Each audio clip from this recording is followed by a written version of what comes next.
Guess natin. Beauty queen! Beauty pageant. Sino ba? Ay, correct! Ayan, beauty pageant. Kung naiisip niyo si Samantha, beauty pageant. Okay, ayan, congratulations. May pal. Meron pa daw. Isa lang. Beauty pageant. Sino pa? May apat pa. Beauty queen. Dancer? Correct. Okay, dito tayo. Next, may tatlo pa. Beauty pageant, dancer. Queen. Correct. Ayan, pasok sa top 5. Dalawa pa. Okay, kung kakilala niyo si Samantha, anong mga tumatatak sa inyo pag narinig niyo ang pangalang Samantha? Mabait. Butong. Butong daw. Pag narinig niyo ang Samantha, butong. Okay, hindi. Tama? Yes, tama.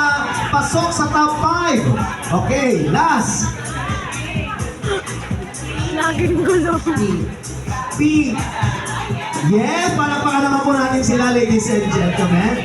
For that, bigyan na po natin sila ng ating pong prize, yung 5. Ang nickname ni Samantha. Okay, nickname ni Samantha. Cham-cham. Cham-cham. Nickname ni Samantha. Sam. Ay, hindi. Saso. Okay, dito na tayo. And now, sabi ko nga, si Charles ang naunang nanalo. Okay, may isa pa? Okay, ngayon, unahin natin. Okay, anong pangalan ulit, baby? Ate Pixie. Ate Pixie. Okay. Okay, ang nakuhang package ni Pixie ay personal computer set package. Hindi.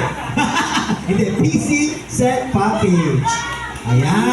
Ngayon, buksan mo kung anong nilalaman ng package. Pansit Canton. Pakita natin. Dahil ikaw ay nanalo na. Pakita mo. Pansit Canton. Okay, picture tayo sa gitna. Okay, tawagin natin. Ayan. Picture. Pakita mo yung Pansit Canton. Pakita mo.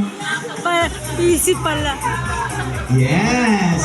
Thank you, Pixie. Okay, and of course, let's go on Charles. Dahil nanalo si Charles na hair treatment package.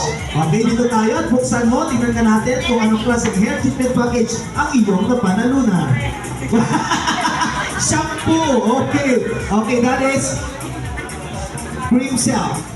Asang cell. Ayan, picture taking tayo. Charles, ayan.